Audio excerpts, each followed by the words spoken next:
আলোচনাটা বাংলাদেশের টি-20 ক্যাপ্টেন লিটন কুমার দাসকে নিয়ে।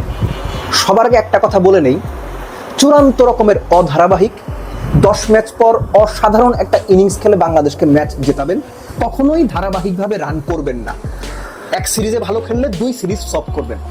ঠিক এরকম লিটন দাসকে নিয়েই বাংলাদেশ ক্রিকেটের এগিয়ে যেতে হবে, যদি লিটনকে নিয়ে আমরা এগিয়ে যেতে চাই বা টিম ম্যানেজমেন্ট এগিয়ে যেতে চাই।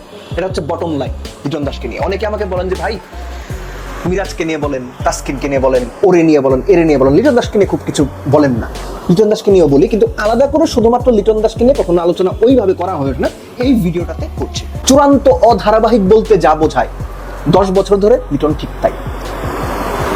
লিটনকে আপনি দেখেন সবশেষ সিরিজটাতে ম্যান অফ দ্য সিরিজ হলেন, পরের সিরিজেই পাকিস্তানের বিপক্ষে 1-8-8। এবং ইন্টারেস্টিং পার্টটা হচ্ছে শ্রীলঙ্কার বিপক্ষে ওই যে 76 রানের ইনিংসটা খেললেন 5টা ছক্কায়, দুর্দান্ত এক ইনিংস, ম্যাচ জেতানো ইনিংস।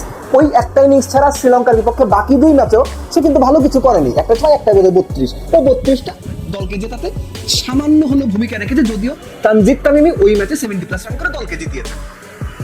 অনেকে বলার চেষ্টা করেন বাংলাদেশ ম্যাচ জিতে কয়টা, লিটন যে অনেকদিন পর পর ম্যাচ জেতায় এই জন্য লিটনকে রাখা উচিত। আসলেই কি তাই? আসলেই কি লিটন ম্যাচ অনেক জেতায়? আপনাকে যদি আমি প্রশ্ন করি, গত টি-20 বিশ্বকাপ থেকে এই পর্যন্ত পাকিস্তান সিরিজ পর্যন্ত লিটন দাস কয়টা টি-20 ম্যাচ খেলেছেন এবং কয়টা ম্যাচে বাংলাদেশকে জিতিয়েছেন বা ইম্প্যাক্ট পারফরমেন্স করেছেন আপনি বলতে পারবেন?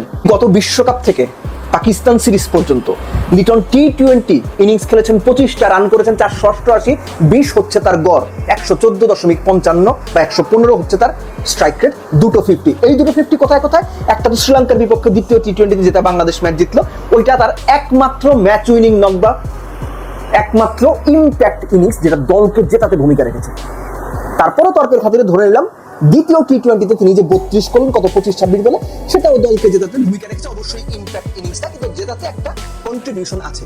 এই পর্যন্তই। আরেকটা 50 বিশ্বকাপে আফগানিস্তানের সঙ্গে 54 নট আউট, কোনো কাজে লাগেনি। এখন আপনাকে আমি একটা একটা করে নাম্বারস গুলো বলি। অনেকে যেটা বলছি আমি, সবচেয়ে বড় সমস্যাটা কোথায়? আমরা অনেক ম্যাচ পর গিয়ে লিটন একটা ম্যাচ জেতাবে, আমরা সেটাকে গ্লোরিফাই করার চেষ্টা করি এটা বলে যে অন্যরা তো তাও পারে না। লিটন কি খুব পারে? যে লিটনকে যদি আপনার টানতে হয় চূড়ান্ত অধারাবাহিক অনিয়মিত পারফর্ম করা একজন ক্রিকেটারকে, একজন ব্যাটসম্যানকে, একজন ক্যাপ্টেনকে আপনার টেনে নিয়ে যেতে হবে। এবং 10, 15, 20 ম্যাচ পর তিনি একটা ম্যাচ আপনাকে জেতাবেন, সেটা মাথায় নিয়ে আপনাকে রাখতে হবে। সো আপনি এখন খুশি হন, দুঃখ পান, কান্নাকাটি করেন, হাসাহাসি করেন, ট্রল করেন, সেটা আপনার উপরে। কিন্তু এটা হচ্ছে ধ্রুব সত্য। লিটনকে টানতে হলে এই অধারাবাহিক, চূড়ান্ত অধারাবাহিক, চূড়ান্ত আন্ডার পারফর্মার লিটনকেই টানতে হবে। বাংলাদেশে একটা ইংরেজি দৈনিক লিটনকে নিয়ে সংবাদ করেছিল যে আন্ডার পারফর্মার ইয়েট অ্যারোগেন্ট বা অ্যারোগেন্ট আন্ডার পারফর্মার, এরকম কোন একটা কিছু। লিটন সেটাতে খুব মাইন্ড করেছিলেন। তো সেটা কি ভুল কিছু ছিল? ভুল কিছু ছিল না, আমি কিছু দেখি না ভুল।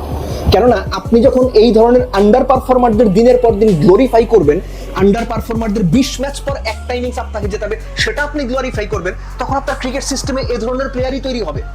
কারণ এখানে আন্ডার পারফর্মারদের গ্লোরিফাই করা হয়। আপনি মানতে বাধ্য লিটন চূড়ান্ত আন্ডার পারফর্মার, চূড়ান্ত রকমের অধারাবাহিক ব্যাটসম্যান, কিন্তু আমরাই লিটনের 20 ইনিংস পর একটা ইনিংসকে গ্লোরিফাই করি।